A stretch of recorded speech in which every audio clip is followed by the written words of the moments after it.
Peter R. Breggin, MD, is called the conscience of psychiatry for his many decades of successful reform efforts. His scientific and educational work provide the foundation for modern criticism of drugs and ECT and lead the way in promoting more caring and effective therapies. His books include Talking Back to Prozac, Toxic Psychiatry, Medication Madness, Psychiatric Drug Withdrawal, and now, Guilt, Shame, and Anxiety, Understanding and Overcoming Negative Emotions. Welcome to the Dr. Peter Breggin Hour. Oh, wow. My wonderful audience. This is an exciting day in my life. You don't know it yet, but this is now not just a radio show, but it's a TV show. This will be going up probably every Thursday or Friday after the Wednesday show as a podcast on my YouTube channel of an hour on film, thanks to wonderful PRN. Thanks to the wonderful PRN. I'm beaming. You can't see me because the beaming won't go up for another couple of days, but we should have it up on our YouTubes by every Friday, maybe Thursday afternoon. So it is now welcome to the Dr. Peter Breggin Hour radio and TV. Wow. I'm hoping that this will enhance a lot of the viewing that we do. I hope it will enhance your enjoyment. I hope it will bring more attention to PRN because my channel is pretty big and good. So I just think this is such an exciting day. I'll remind you briefly, it's November 6th, 2019, a good day. And that my website is breggin.com. And I have on with me today to start it, three of us beaming together, one beaming a little less because she's nervous. And she's Pinar Miski. Now I have her smiling. This is probably a bit much for Pinar. But you're going to see Pinar Miski, and she teaches my course on Pan Popper's website. You can get to it from mine, breggin.com. And it's my big course where you can learn all about what I think and also learn about coming off meds. I've got like 25 or more videos there. You'll see Pan Popper on it. And then you do interaction live with this beaming, glorious human being, Pinar Miski. And when you see her, you'll agree with me. So I'm looking at her on my screen now so you can understand, and she's waving at me. And Pam Popper, oh my God, my dear friend Pam. Hi, Pam. Oh, yes, say things. Hi. I think this is fun. I've not done this before. It's a good time. Oh, that's wonderful. And Pinar, I'm sure you've not done it before. So Pam Popper, she's founder and president of the Wellness Health, Forum Health. Pam is also the author of Food Over Medicine. And if you really want to change your life entirely, see the film Forks Over Knives that's been seen by, I think, tens of millions now. You'll see a much younger Pam on it, but Pam looks fabulous. Have you had yourself all made up, Pam? You look really great. No, I'm just at work, but I just turned 63. Thank you for saying I look fabulous. I just turned 63 last week. Oh, my God. I can't believe how old I am. I don't feel that old. I'm too young to be 63. We have almost 3 generations of people here, with Pinar, you, and then me. We have at least 3 generations among us. A lot of wisdom. Oh, I'm turning 40 in a couple weeks, so that's... Oh, you look 12, I swear. Oh, wait till people get to see you. They will say... Tomorrow we have to have birthday celebration. Pinar's coming to Columbus tomorrow, so we'll have birthday time. Oh, well, that's sweet. I wish I were there with you. We do. So you can see I'm pretty excited about this. I'm not going to do a lot of introductions more than this. You know, Pinar's a psychiatrist in Baltimore, in addition to doing my show, but she's not in private practice, so you can't go see her. I'm encouraging her, and she does consultation work full time to a medical hospital. Wow. I mean, that is a variety of ways she gets to see people and intervene in their lives. Pam is a PhD in nutrition, and she's really a physician, and she has just wonderful alternatives to get in touch with her and improve your health by hiring her, talking with her. She's not technically a physician in the state of Ohio, but she's just a wonderful health promoter for me and Ginger, and I send my friends to her when in need. And I thought it might be really interesting to do something special for day one of the Dr. Peter Breggin Hour on radio and TV. And that is to talk about important events in our professional lives. Now, for me, it's pretty hard to separate my wife Ginger from my professional life. I'll do that a little bit, but I think mainly to talk about what are some of the high points in our professional lives. And I'll start out with a couple, and then we'll see, maybe we can go into depth in them. And I'm planning, folks, to have this bit of a combination on, the three of us regularly. We're going to make sure about our scheduling, and then maybe once in a while somebody will be away and we'll bring in somebody else. But I want to tune these folks up because I think they're worth watching once a month and listening to once a month in various combinations, perhaps. And I can imagine eventually Pam handling it when I'm away and that kind of thing. So I won't inflict that on Pinar. So, you know, I've had a number of key events in my life, but as many of you know, what changed my life forever was when I was at Harvard and I was a freshman and I was studying American history and literature, and I was going to be a professor and maybe a lawyer, but I wasn't too sure. But I thought I'd be a thoughtful professor and I'd teach and so on and so forth. And a friend of mine invited me out to volunteer in a state mental hospital. And when I got to that hospital, first of all, it was just intimidating to see all these buildings up on a hill.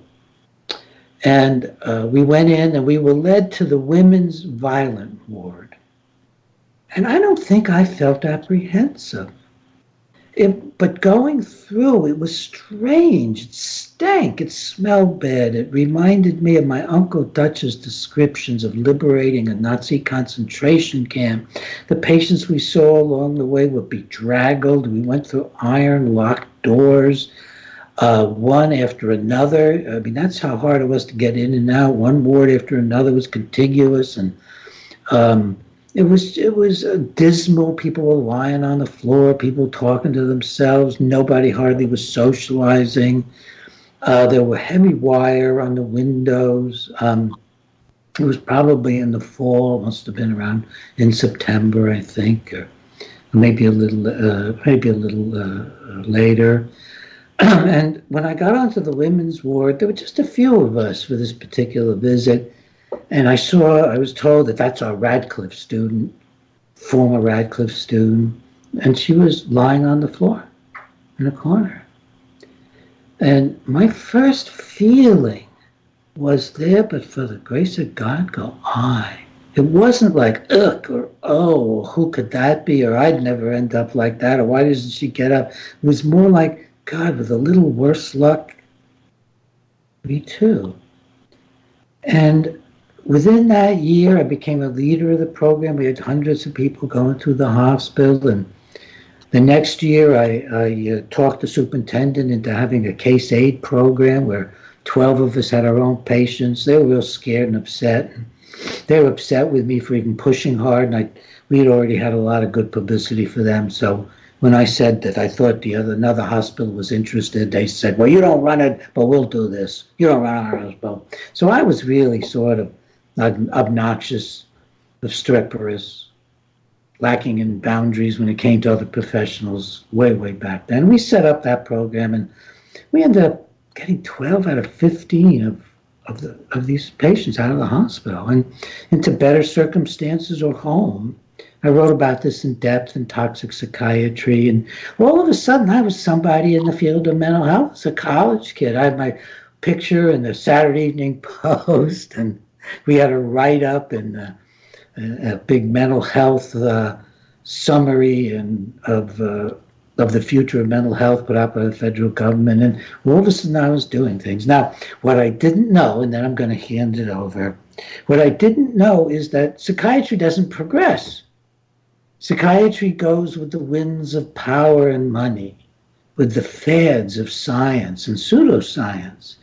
So what was new and exciting in the psychiatry of the 1950s that had Harvard professors interested in our work? I remember a long train ride I took with a very high-ranking professor of psychiatry so we could both present when I was probably a junior in college at a conference at Yale. I mean, it was that kind of business. What was accepted in psychiatry as at least a viable help and alternative in the way of human services is no longer acceptable because the word is you can't talk to schizophrenics and they all need a ton of drugs. So I'm going to take a deep breath and say hi to Pam. And hello, my friend. I'm so glad you're here with me on opening day of the Peter Breggin Hour on radio and TV. Me too. Thank you. This is great. So, where do you want to begin? Do you want to talk about what it feels like to be there? You want to talk about the question of, like what were turning points for you in your profession? I'll tell you one that's really important, and it tangentially pertains to a friend of yours, a mutual friend of ours, and that is that shortly after I got into this business and I started helping people, my landlord's wife developed a very large, like lemon-shaped tumor on her neck, and you probably know the outcomes for people who have head and neck cancer are not so good. And so she was smart enough to know that she shouldn't just do the therapy, the chemotherapy, and all that sort of thing. I mean, the outcomes are life expectancy is about 2 years, right? So we started doing some research, and it was more difficult back then because of the internet. You couldn't find things on the internet; it was so primitive. But we networked our way to a person who's become a good friend of mine, Dr. Ralph Moss, who had experienced a whole cataclysmic event we can talk about another time, but at Memorial Sloan Kettering. But he had started his own company to issue what he calls Moss reports. So he goes all over the world and he visits the clinics and he knows if there's something interesting going on in cancer treatment, he knows about it.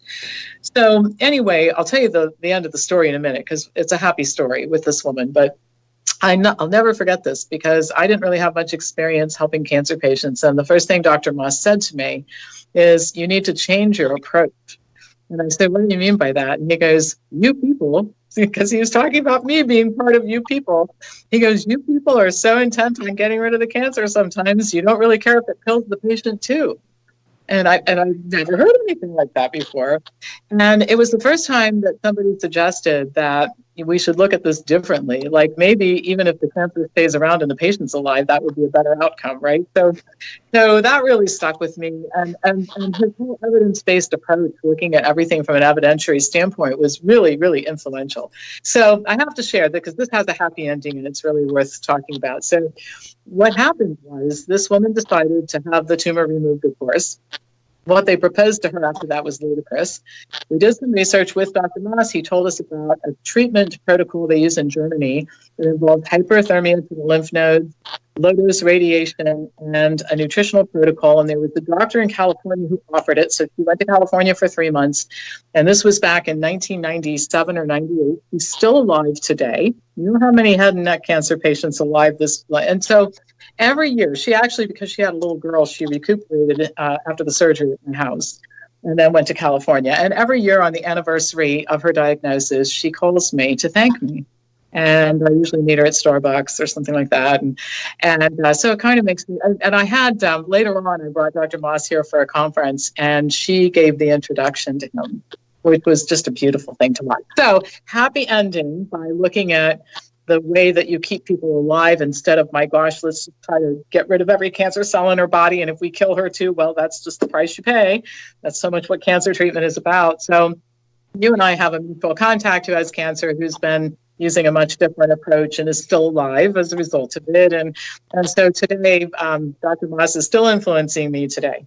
So that's my one of my stories about major moments. And what was the big change in the treatment approach? I'm not sure that came across. Well, what normally happens is you have surgery. Everybody agrees you take the tumor out.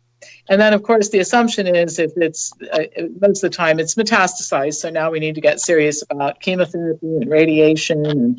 And so the chemotherapy and radiation are horrifically damaging. And in many instances, particularly radiation, can sometimes make the cancer progress faster.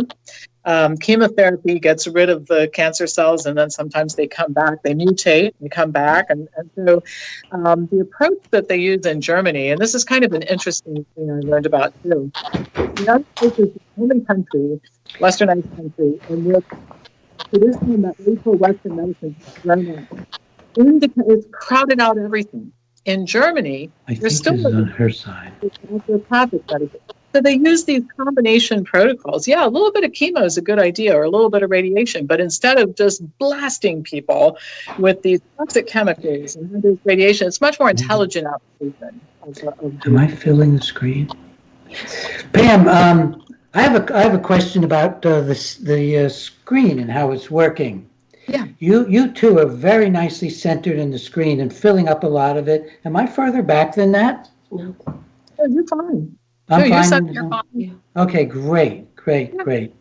Well, that's good. I want to tell folks a bit about Pinar and why she's getting up and down at times. And that is, Pinar is on call right now. So she gets calls and she gets things happening, and she may just have to listen to a phone or get up. And I'm glad that she has volunteered, because my 4:00 on Wednesdays hour is a time when she is saving lives. So welcome back. And Pinar, we're talking about, the key things that got us started in our work. On any level or at any time, when you were a kid or when you were a mature woman or whenever. Yeah, you assume I'm a mature woman. Yeah, Can I be we'll do it. So I never was one of those people that wanted to be a physician my whole life. I don't know if you were ever one of those folks. But I fell into the mental health field because I just enjoyed psychology in college so much. Like, I just went into college, open-minded, not sure, liberal arts majors to start with. And psychology came kind of easy. Like, I literally didn't have to study and I would ace everything. And it was just like, I don't know how that happened, but let's just go with it. And then when it came time to, am I going to be a PhD or something else, I decided, let's just go the MD route. It keeps my options more open. So I was just kind of cautiously going into it. And just by some miracle, I basically was very lucky enough to get into a medical school at the last minute and decided to pursue the field. And even going into medical school, I was still kind of in denial of like, okay, am I sure I want to do psychiatry? I was still open-minded. I enjoy working with my hands, doing artistic endeavors. Maybe I could be a surgeon. I enjoy the intellectual stimulation of internal medicine and trying to diagnose things. Maybe I could be an internist or a family medicine practitioner. But in the end, I kind of realized I felt like the power of the mind is the most powerful force in the universe. And I kind of just decided psych was the right thing to do. And, I think like all three of us, I kind of went into the field just kind of doing my thing, not really thinking too much of it, didn't really do anything deviated, anything unusual. I do remember when I got my first job, I did a consultation liaison psychiatry fellowship after my 4th year of residency.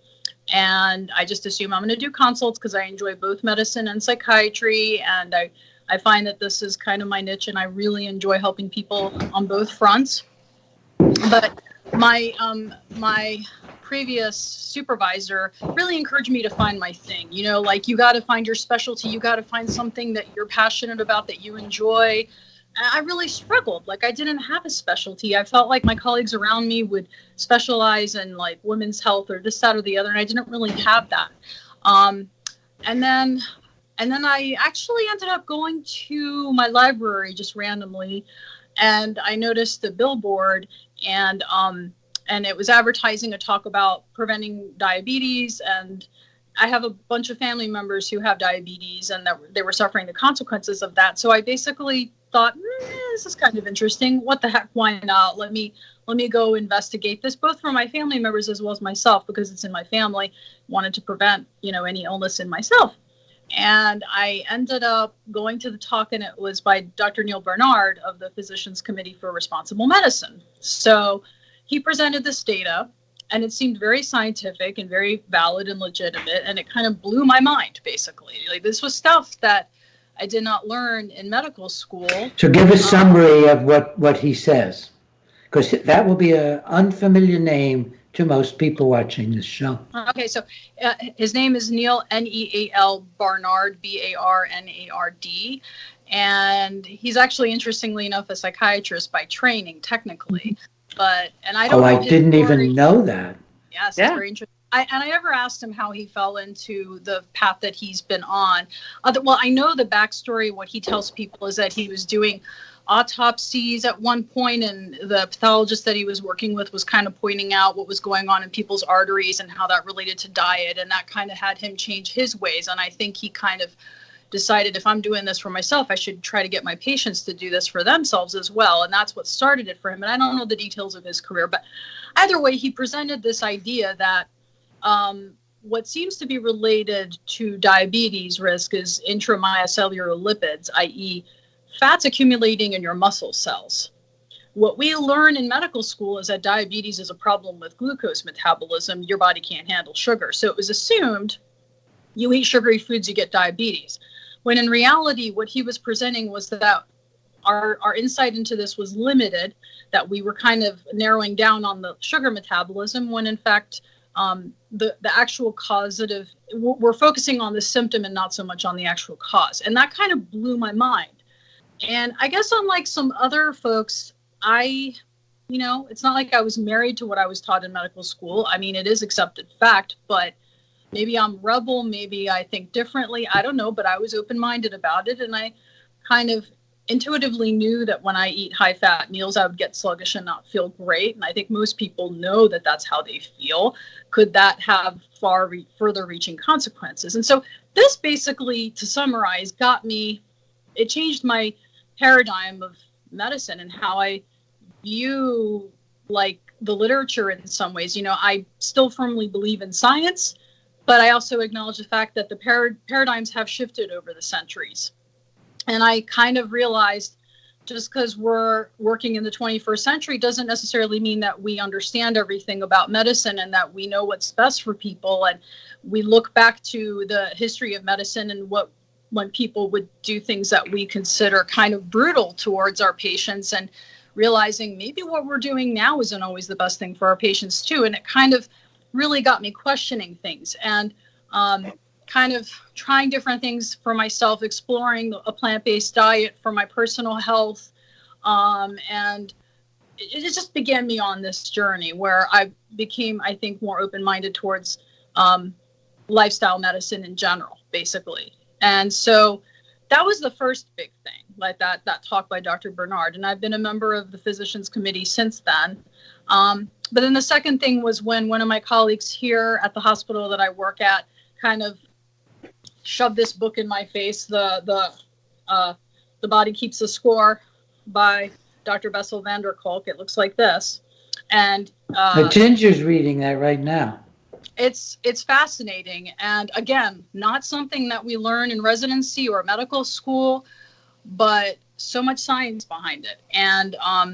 And very not well understood, but in some ways extremely connected to multiple aspects of medicine and health and well-being, both psychologically and physically.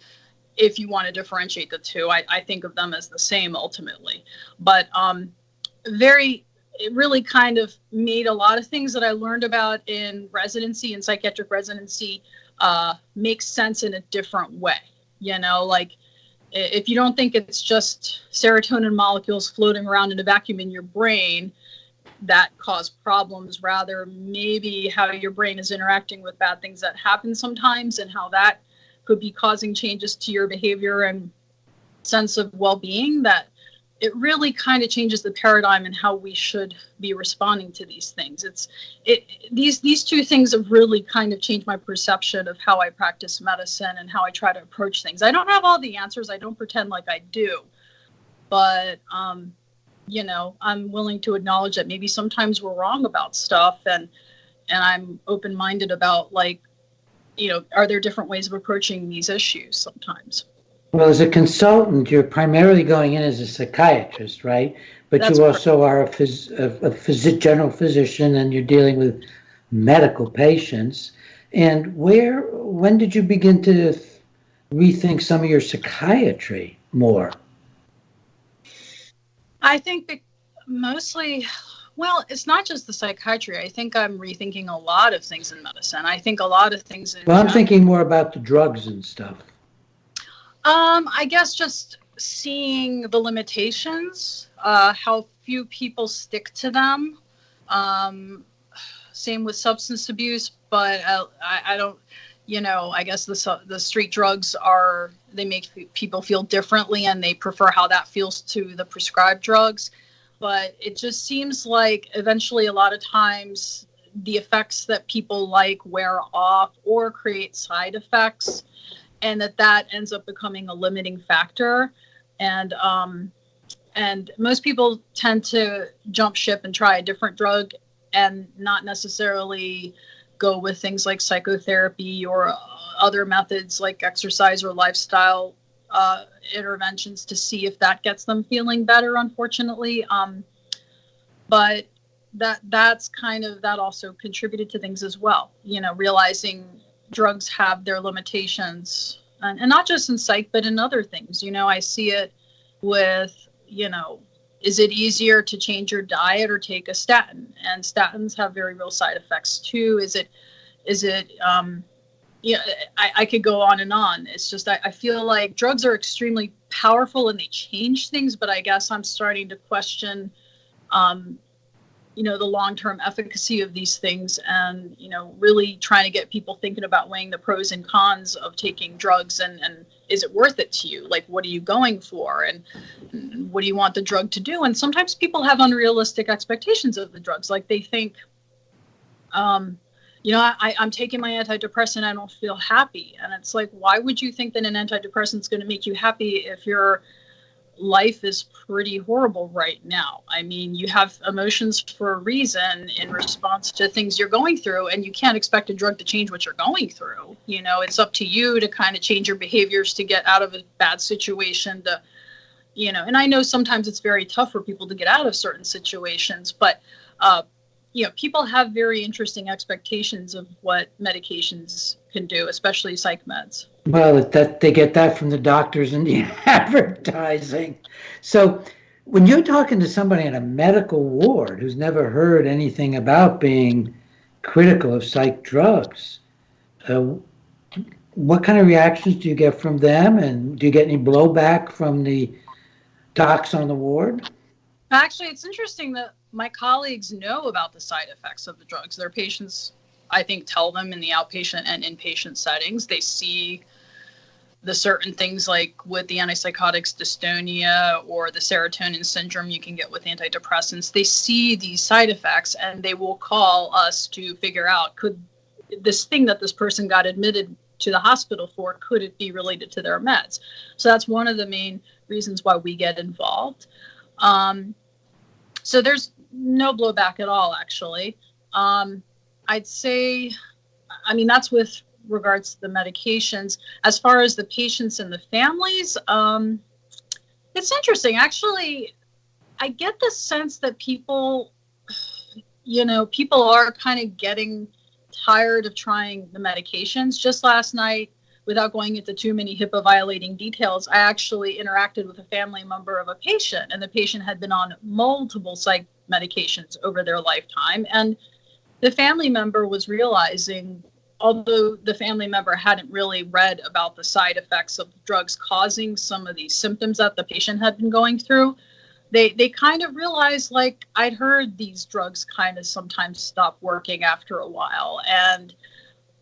And interestingly enough, by some miracle, I don't know how that happened, maybe it's a sign, the family member whom I'm speaking with basically said, I really think I need to get my loved one on a different diet. This person lives in a group home setting where they don't have control over what foods they eat. They have intellectual limitations, so they can't cook for themselves. So this family member was on the lookout for a registered dietitian to help the group home staff learn how to prepare meals differently for this patient of mine. And my mind was completely blown. Like, this is not a conversation I have on a typical day. Pam, how many, what do you think the average American's health would change if they went on a plant-based, low-fat, not necessarily, as you say, they could have blue meat 3 times a week or something, but basically on a plant-based, low-fat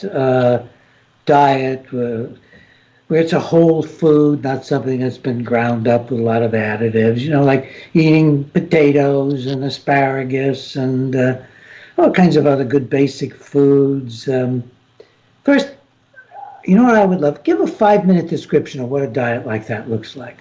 Yeah, so it's not as strict as people think it is. I mean, you can make it as strict as you want, but really, people would just eat mostly plants, you know. And we're talking about 4 major food groups: fruits, vegetables, people are not surprised about that, whole grains and legumes, starchy foods like potatoes and squashes and beans and rice and whole grains.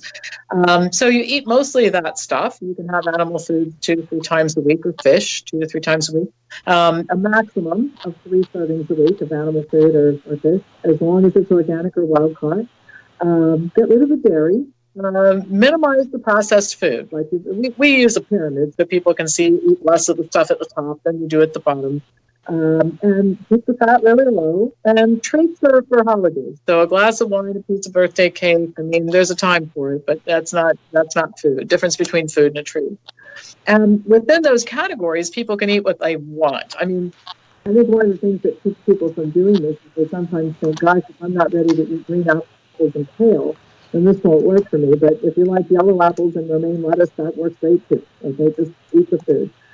Well, if we were to get people to mostly do this, we would probably cut the healthcare bill in this country by 2/3, because most of what we're treating is chronic degenerative disease that is pretty much brought about by poor eating. These are foodborne illnesses. It's somewhat astounding to me that we still have doctors that are saying the food doesn't matter, because the average adult eats 1 ton of food every year. And you really can't fathom how you could put a ton of anything through anything and not have it have an impact. I mean, right? So if we could get people to do this, we would eliminate most cardiovascular disease. We would eliminate most cancer. Most type 2 diabetes would be a rare condition. Autoimmune disease cut way down. All the stuff we're spending all the money on would go away. And while psychological disorders are not biological disorders, one thing that can make somebody feel awful from a mental standpoint is being dehydrated, hypoglycemic, and sedentary. Okay, so I think that if we even took our mental health patients and we got them on a health promoting diet, they get better faster. They get more out of the therapy. If you can show up, I don't know about you, but when I don't show up mentally prepared to do something, not much gets done. So if I don't feel good, I don't listen well. I don't know, not very articulate and all that sort of thing. So if we helped our mental health patients with an optimal diet, they'd show up at therapy able to get so much more done. So it's an inexpensive, whole lot less expensive than what we're doing right now. And it really is a reallocation of funds, because everybody in this country has to eat. So we're just talking about eat some different stuff, right? You're going to just invest your grocery bill differently, and we could really turn the healthcare system upside down.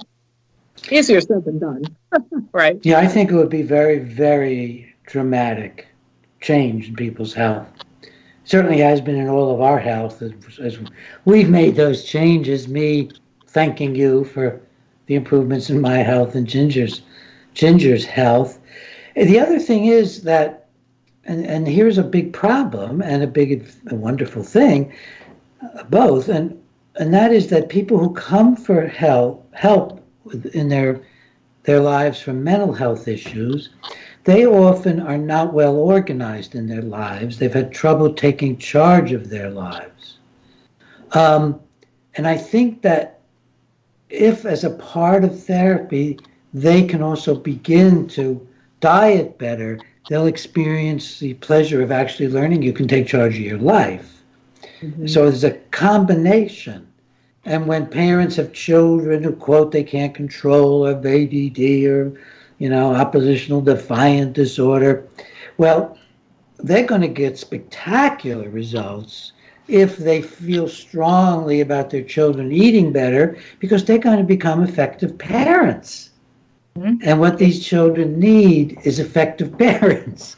They need parents who have confidence in their ability to be moral authorities in the lives of their children. And I'm not talking about your deeply disturbed, abused, psychotic kids. They may need some other more complicated things and a lot more emphasis on love and security.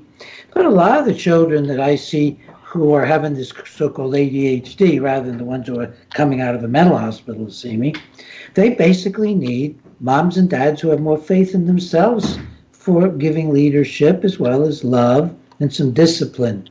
And so I just think, especially when we're talking about children, if the parents take charge, it's going to change the lives of the kids. Yeah, I have to share something with you. This has been done in group homes where there are no parents around. I want to tell you about something that nobody knows, and this woman should be on every news program. So Antonia Demas is a friend of mine, graduated from Cornell University with a PhD in nutrition. And she's done many wonderful things, but probably the most incredible thing she ever did was at a home for violent, youthful male offenders in Florida. Okay? And her proposal, which cost $6,000 to do, so keep that number in mind, was to take a group of kids who were willing and teach them how to eat a vegan diet and cook for themselves. And one of the big things they had to go through was allowing male violent offenders to have knives in the kitchen, because that normally doesn't work out so well, but they managed to get past that. And the kids went to the farmer's market and they bought food. And so here's what happened with these young men. The first thing is they all calmed down. They started getting good grades in school. There's handwriting samples that were virtually illegible, which became perfectly legible. One young man wrote about how wonderful it was to learn to eat well, because when he got older and got married, he would be able to do this for his wife. Mm-hmm. These are, remind you, young, male, violent offenders. They graduated from high school. One of them gave a talk at Cornell University. He had gotten a scholarship to go to culinary school at a community college in Florida, where he was in this home. And again, the cost was $6,000. And so here's what I think was going on. First of all, these kids were taught to care about themselves. They were taught to the importance of self-care. They were given autonomy to do things, to become that self-efficacy that you were talking about earlier became very important. And through better eating, their behavior changed, their academic performance changed, and they had a better future. So it's great if you get parents involved, but my gosh, if the parents are long gone, you can still use this strategy. How do people get in touch with you, Pam? What's the best way? My email address is pampopper@msn.com. That's the easiest way to get in touch with me. I answer all my own emails. So. Wow. And do you want folks getting in touch with you, Pinar? I don't know that you were involved in the public. Yeah, that's a good question. I mean, do you want to give a website out? I don't really have any publicity or anything out there. I mean, You're just a working stiff psychiatrist. Pretty much at this point in time. I mean, I do teach a class for the Wellness Forum. So if they have specific questions of how I operate or things that I've observed, I mean, that's one easy way for people to get some of their specific questions answered. Although, the class isn't necessarily about it, medical advice, both either for the students or their family members, but it's more to teach. I think it's more to teach the students how to help themselves and learn more about what's going on out there in terms of medications and alternatives to medications. So that's kind of right now the extent of it. I mean, I don't know what the future will bring. As of now, I don't really have any significant plans. I just try to keep my nose to the grindstone and do my work and try to help people one patient at a time. I want to go to another question, and it comes out of what you were saying. What does the future hold? So I want to talk. Let's see, we've got about 20 minutes left. I want to talk for about 5 minutes about what I'm seeing for the future in psychiatry, and then maybe each of you could kind of talk about what do you see the future holds, and maybe we can go from there. And again, folks, this is an introductory show. If you're just turning in, this is a miracle show in that I have my dear friends, Pinar Miski, who just got up and left because she's fixing up her studio. Trying to get the sun out of my And we are going to be just informal here. Occasionally I'll be typing because I communicate with my studio by typing. And I'm thinking now that I'm on air visually as well, maybe I need to find a way to communicate with them with a plug in my ear or something. I'm just not sure how it's all going to work. We'll see what happens. I think that psychiatry now is going to be morphing into something more terrible than we ever imagined, and more bizarre and more beyond futurism than we ever imagined. I think good old traditional shock the daylights and drug the daylights out of them and lock them up if nothing else works is going to continue. Involuntary treatment is going to continue, outpatient involuntary. So the general horror is going to continue. But right now, the Division of Devices of the FDA has approved something called Monarch. And Monarch is a device with a 9-volt battery for putting electrodes on the heads of children labeled ADHD. And the parents are instructed to just have somebody sort of monitor this while your child sleeps through the night, getting electrical stimulation of the brain sufficient enough to change their brain waves and to give them a variety, at least in 4 weeks, of things like nausea and headache and tingling and other things. The tests by the FDA lasted 4 weeks. The limit on the number of months or years you can do for the instrument, 0.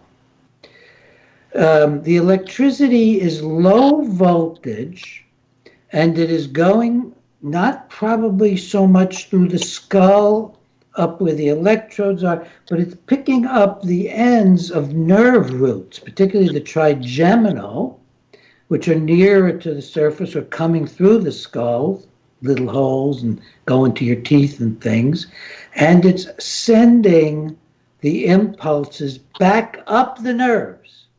Now I'm working with a wonderful neurophysiologist who wants to remain anonymous right now, but as best as he can ascertain, these impulses are going up the afferent nerves, that is the nerves that are picking up the sensations. It's going up the motor nerves that are coming down, and it's affecting olfactory nerves, just all of that in the trigeminal nerve.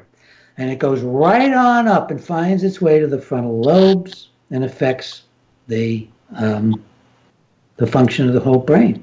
The claim is it's getting to those areas that affect ADHD. Well, of course, that's nonsense. It's getting to those areas that produce a human being. And the I've now looked at the applications, for patents, and I've looked at some of the FDA applications. And in fact, their basic goal never had anything to do with ADHD. They think they have something that is going to be useful for every disorder there is. Brain disease, post-traumatic stress disorder, eating disorders, you name it. They think they can stimulate the brain into health. They're going to make the brain sicker and sicker. And putting it on the heads of children when they're trying to sleep, and during sleep, what do? You recover. Your brain readapts and recovers. And this particular gentleman, he's even looking at what happens to cerebral spinal fluid when we rest and when we sleep.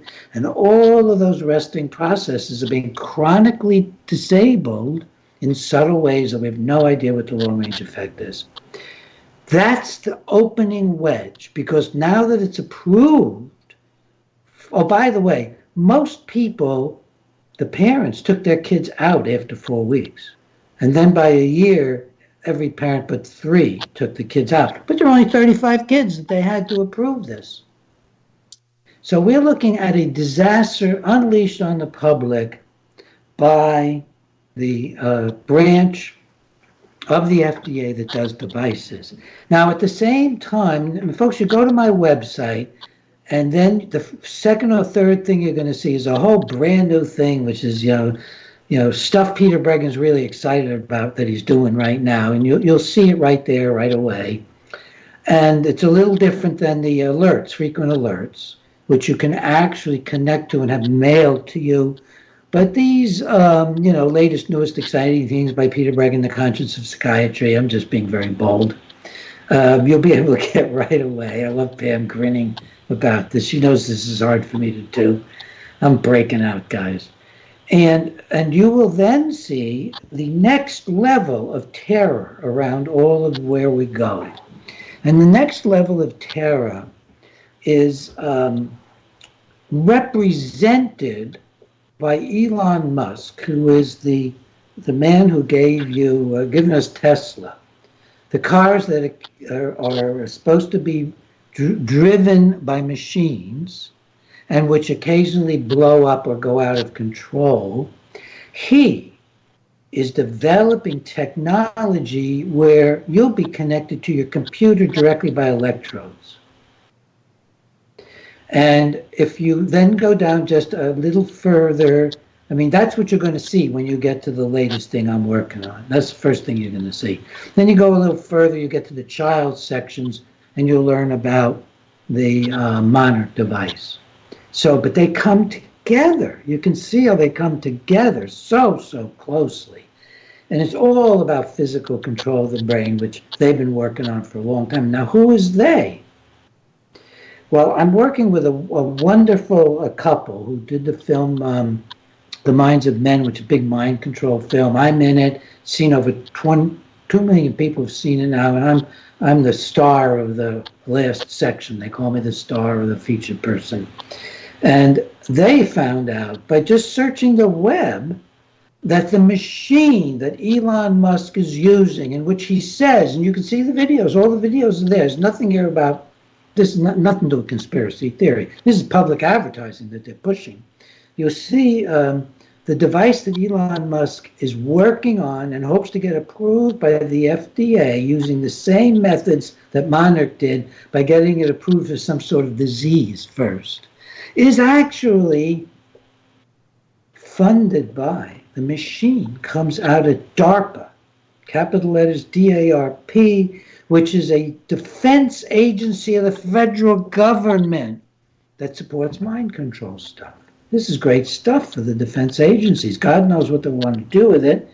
But in the past, the federal government, again, this is not conspiracy theory, documented, they have promoted, they've not promoted, the federal government's promoted ECT, which is bizarre, through the FDA, and they actually funded the worst ECT experiments, some of the worst there were in the 70s. They funded it through the CIA. Just plug in CIA, ECT. You'll get New York Times coverage, or maybe you'll even get some of my work. And I found out that when I was going up against psychosurgery years ago, that Boston psychiatrists and neurosurgeons being funded by the Justice Department. So you got all these different departments, and probably the most threatening of all is DARPA, because that's the big one right now, funding mind control. So I see the future, and if I'm hoping I'm leaving you guys some time, we can, on our next episode, I'm planning the next episode to be weekly with Pinar Miski and Pam Popper. Weekly. Let's see how it goes. Maybe we'll get bored, we'll get tired. Pinar will find it's interfering with her actually being a doctor. Right on the wards. This is coming from the wards where she's at. But this I'm seeing is the huge threat of the future. And what they're looking forward to doing, the people who are involved in putting these caps on people's heads and putting in the tiny little electrodes, but they won't be able to get them out. They're looking forward to enhancing people. And you'll read, if you go and look at my, go down my website and look at my latest exciting stuff, you'll see that they are really looking forward to enhancing the brain. And this is what Elon Musk says. He says we're in danger of being taken over by computers with AI. And we have to fight back by integrating with computers. Now, if this is not insanity or grandiosity, it's certainly dangerous. So that's where my head is right now. I'm looking at the old psychiatrists saying, well, I've been beaten up on them, and I've been publishing about them, and I've been writing about them. But there is something that I first started looking into when I was doing my anti-psychosurgery campaign and reading about physical control of the brain, which a lot of these doctors were talking about back in the 70s, that now they are really doing it. And then one last word. DARPA has now announced, and it's on their websites, and you'll see it if you just follow the train on my website. You'll find it. But DARPA is now saying they think they have a way of accomplishing the same thing that Musk is, and they are doing with electrodes on the head without electrodes, of hooking up to neurons. What they're trying to do is hooking up to small groups of neurons and influencing them. Since we have no idea how the brain works, doesn't that sound like a marvelous, healthy thing to do? To just go in there to places we have no idea what's going on, we don't know the operating system, and you're going to just stimulate people. Well, we're doing it now to children in this same kind of basic way, finding a way to get in the brain. They're getting in by finding nerve endings and shooting stuff back up them. And I'm working with this really brilliant neurophysiologist who is going to, I'm telling him he's going to remain anonymous as I'm concerned until he learns about what this is, the dangers of taking stands here. Just what happens when you send can we guess? Can we guess what's going to happen? Because they have no idea. The guys who are doing FDA, they got no idea what they just approved. Can we even guess what's going to happen when you send reverse currents? And he has a wonderful word for it. He says these are electronic messages of unknown content. That was saying, it's a little bit my phrase and his together. Electronic messages up into the brains of the kids. And we know it's impacting because it's causing adverse effects and changing the brain waves. Is that really good for a 9-year-old? Hey, kid, let's give you a chronic dose of changing brain waves. And Michael Cornwall's working with me on trying to stop Monarch. We have a new organization, Stop the Psychiatric Abuse of Children, SPAC, and Michael is directing it. It's coming out of my organization, me and Ginger. He says that it won't be long. He's been around almost as long as me. Before you walk by cars in a parking lot, and mom's parked the kids there in the back, and they're sleeping with electrodes on their foreheads. It's going to be a fad. So I'm going to turn the mic over to you for we got about 3 or 4 minutes. Why don't you comment on, we'll talk next time maybe about what you see the future of your worlds. And I really wanted to get that out today. It looks like I really wanted to. I think it's a good opening to the show because this is the terrors we're going to be looking at on this show. This isn't going to be an ordinary show. It's going to be a show that goes where the truth is. we go where the truth is. But any of your thoughts or questions about what I'm learning about this mind control stuff and the monarch?